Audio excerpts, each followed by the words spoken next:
latest news, subscribe our channel and press the bell icon to never miss any news.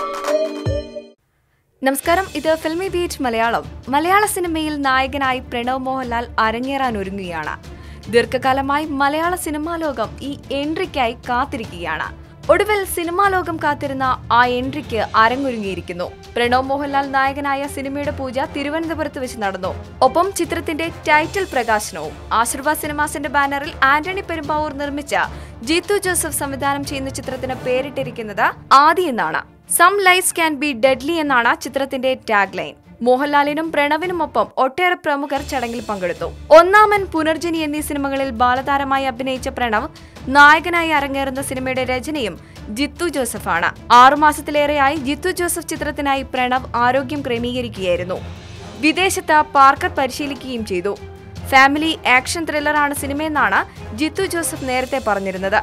Jithu Joseph ഫേസ്ബുക്കിലിട്ട motion പോസ്റ്ററിന് മികച്ച പ്രതികരണമാണ് ലഭിക്കുന്നത്. 1 മണിക്കൂറിനുള്ളിൽ തന്നെ 1000-ലധികം പേർ മോഷൻ പോസ്റ്റർ ഷെയർ ചെയ്തു കഴിഞ്ഞു. എന്തായാലും ആരാധകർ കാത്തിരിക്കുകയാണ് പ്രണവിന്റെ അരങ്ങേറ്റ ചിത്രത്തിനായി. നിങ്ങൾക്കും അഭിപ്രായങ്ങൾ പങ്കുവയ്ക്കാവുന്നതാണ് കമന്റ് ബോക്സിൽ. ഈ റിപ്പോർട്ട് ഇഷ്ടമായെങ്കിൽ share it, like it and subscribe to Filmibeat Malayalam.